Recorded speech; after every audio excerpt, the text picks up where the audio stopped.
Hey everybody, welcome to TnSportsChat presented by Lehigh Valley Health Network. I'm Patrick Matsinko along with Emmett McCall.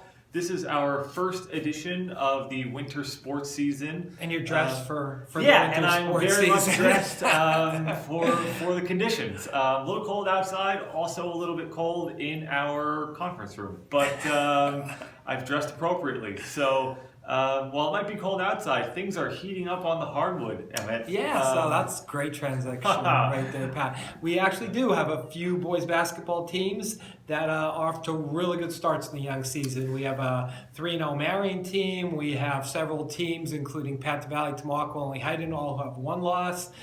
So Schuylkill League teams are off to a good start. Yeah, and like you mentioned about Marion, our only undefeated team still out of the boys basketball programs in the area. The Colts have been, I think, really kind of firing on all cylinders. It seems like certainly offensively, they have Tyler Fritz, already has won our Times News Male Boys Basketball Player of the Year award.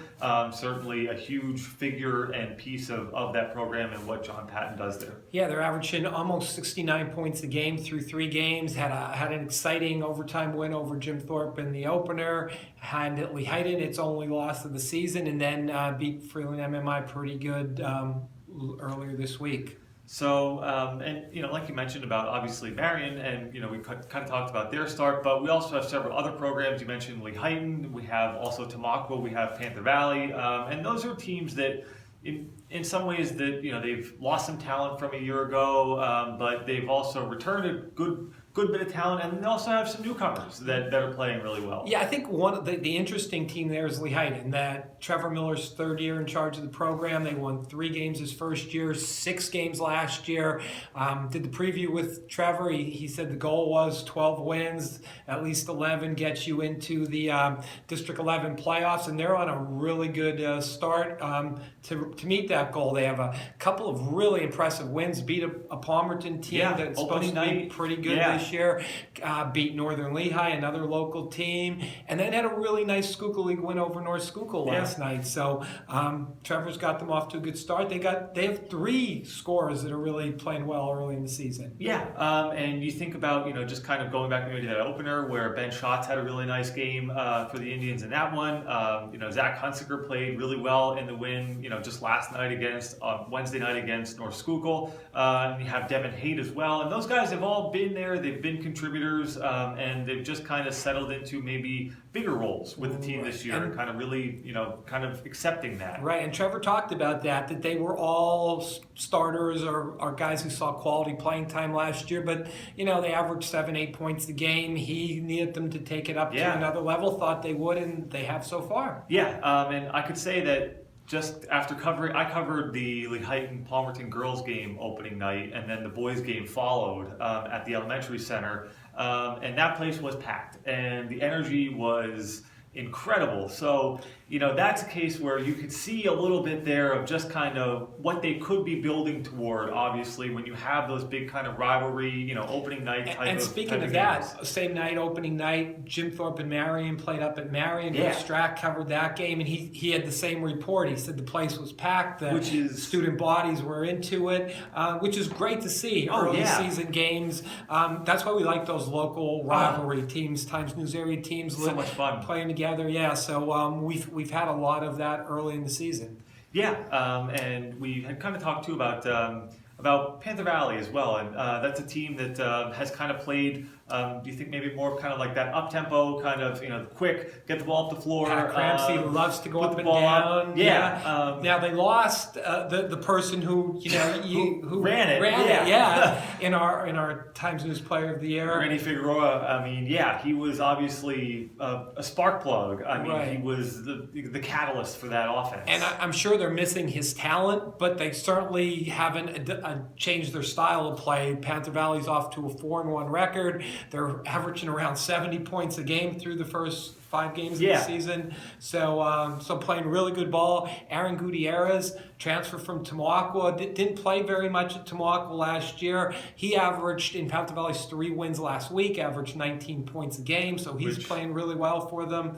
Got a couple other kids back. I mean, Eric Marcharo, Brandon Stilatino, and Yeah. those are names that I think are probably familiar to a lot of people because, again, they've been there, they've been within the program, and, again, just kind of like Lehighton, maybe their roles have shifted a little bit. Have and to they've stepped step in. it up. Yeah. And done a really good job with that. And I think Pat does a really good job, too, of kind of building them, kind of grooming them in a lot of ways that that's the style that they play and, Right. they know that. They're small. They don't have a lot of height. No, maybe a but little more than last year, maybe not. But they have 5 guys kind of interchangeable on Sure. the court. They like to push the tempo, create some turnovers on defense, and it's been successful for them. Absolutely. And another one of those teams is Tamaqua, which does have, again, a great amount of talent back from a team that had a lot of success, the last couple of years. Yep, and you're talking Braden Knobloch and Lucas Gregoire, 2 guys that I think both in the 3rd year as starters,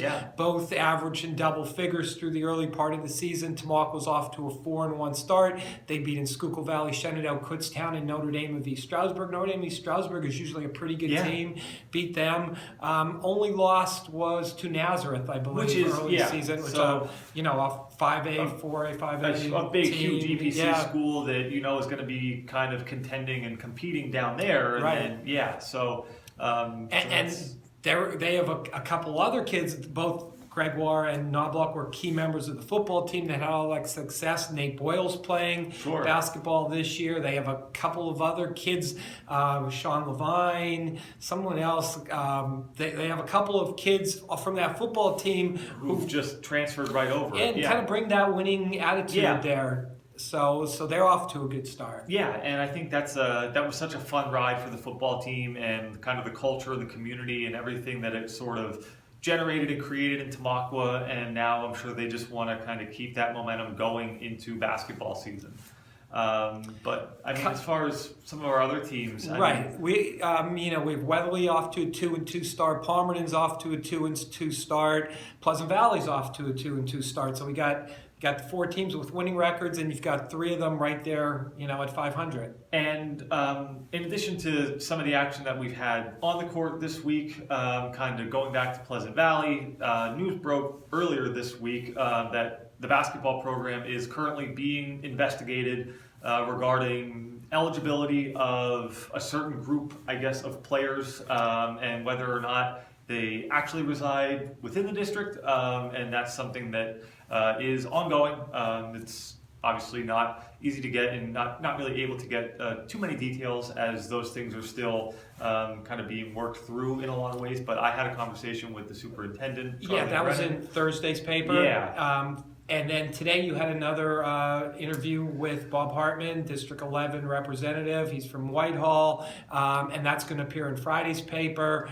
But the bottom line, Patrick, is Pleasant Valley is self-investigating, and the district, that's the way the district likes it to handle, and they're just going to wait and see what they find out. Yeah, and we're hoping obviously not even a handful of games into the season for Pleasant Valley, and there's still so much left to go. And I know they've already matched their win total from last year when they were 2-20. Yeah. So the 2-2 start, and hopefully these players all are eligible, and if they're not, interesting point that Bob Hartman told you is they won't have to forfeit any wins they already have if they didn't know the players weren't eligible. Right. So it doesn't look like they're going to have to forfeit any games, but they might have to go forward with a different roster. Absolutely, yeah. And we're still not sure exactly what the construct, I guess, of the team will be going forward, whether or not, depending on their decision. So that's something that we're hoping to hear.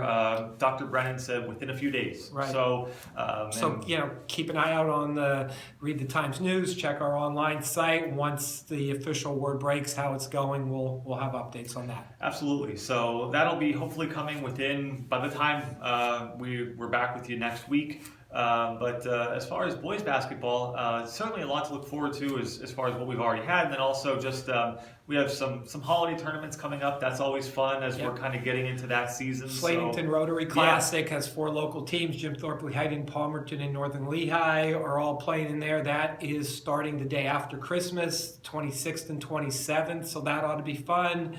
And we have other teams who we did mention: Northwestern, Jim Thorpe, off to losing records so far, but Northwestern's 2-3, Jim Thorpe's 1-4. Jim Thorpe had a tough overtime loss to Marion. They had a couple other close games. Yeah. Northwestern had a relatively long football season. They have a bunch of football players on their basketball team as well. I think they have some pretty good talent. They've played some pretty tough teams early. I think you're going to see them turn around that 2-3 start. Yeah, and they kind of have I think, shown some signs of coming back the last couple of games. So I think as those guys kind of settle into basketball mode, basketball shape, basketball season, then you'll kind of see the Tigers and head coach Billy Hallman kind of find their groove a little bit. They definitely have a lot of talent on that team. I mean, they have Devin Bollinger, Nick Henry, Luke Hallman. You go down the line there of some guys that, again, were coming off football season, or golf season like Luke Hallman. But so they have a lot of talent and a lot of guys with some experience. So and then we'll be back next week, and we plan on doing this weekly. We're going to do a separate boys basketball sports chat every week, a girls basketball, have a little wrestling and swimming sports chat. So we'll be back next week, and we'll update on how the teams are doing and what's going on. Sounds good. That's all for this week on the boys basketball front. For Emmett McCall, I'm Patrick Mancinko. Thanks again for tuning in to TN Sports Chat, presented by Lehigh Valley Health Network.